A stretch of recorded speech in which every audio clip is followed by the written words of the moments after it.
Hello guys, so this is a video demonstrating how I made this model which is actually able to predict the given Divahi character, which is actually able to predict what character it is given an image containing the character. So this is the character that we are going to be giving it to the model. Let's see how accurate it is.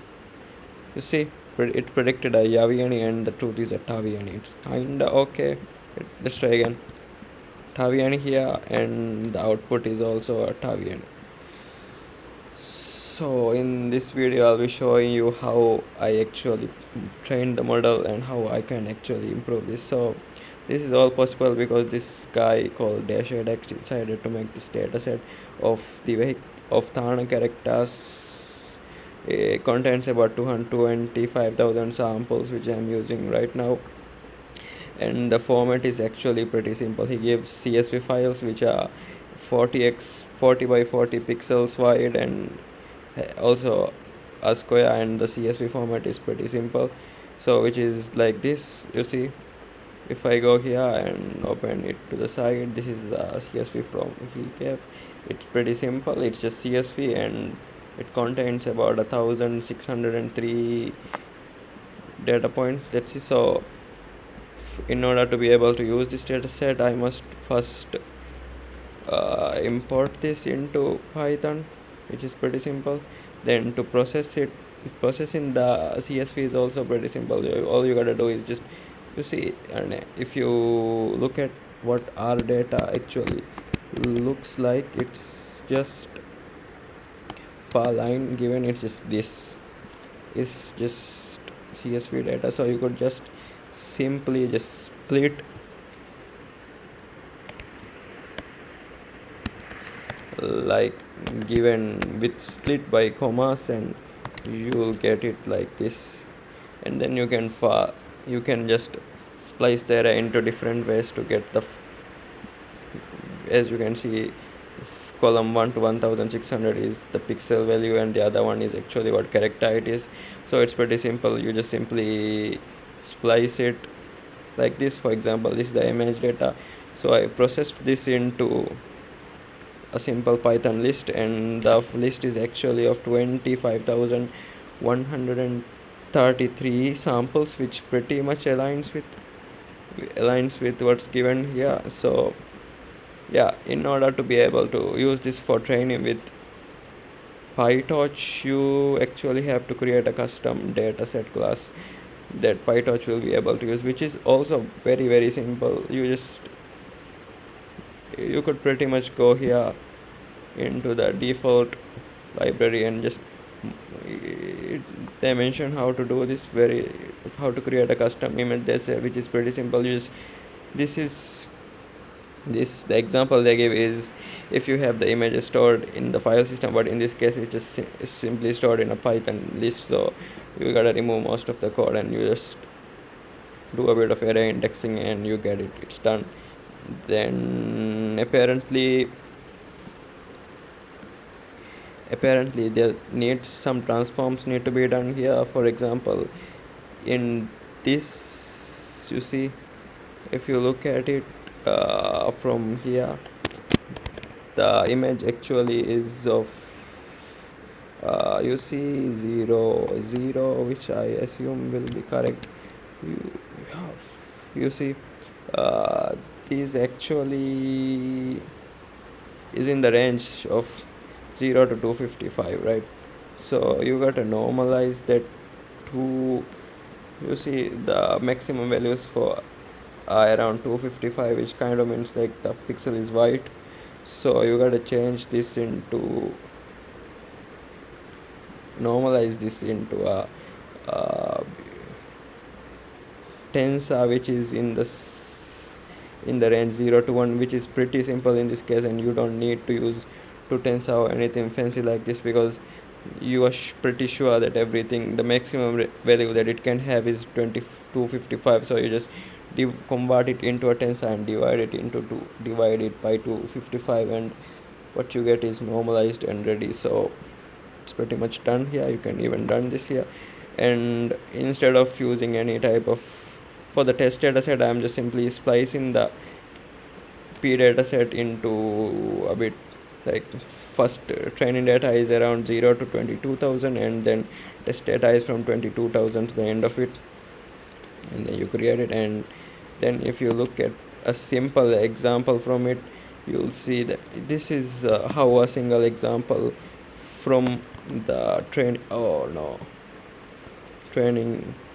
from the what do you call, yeah, from the training data looks like. You see, this is the, well, actually, you see the, this is actually in the form of 0 0, and if you look at it, oh yeah, this is pretty much okay.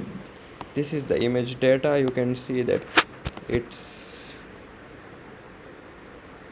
actually the correct, because if you look at the length of it, it's 1600, which is exactly what 40 times 40 give you, which is 1600. But you might be confused as to the length of why the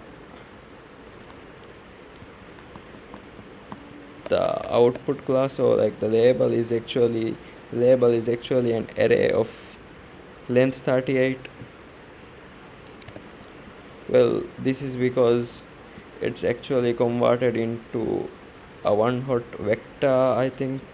Is that's the correct word to use it? Yeah, it's converted to yeah, one hot, it's one hot encoded, it's converted into a one hot encoded tensor, which is, if you look at it, it's, you can read about it how it works, but pretty much just turns the whole thing into something the model can work with. The model cannot work with integers, so it just turns into zeros and ones.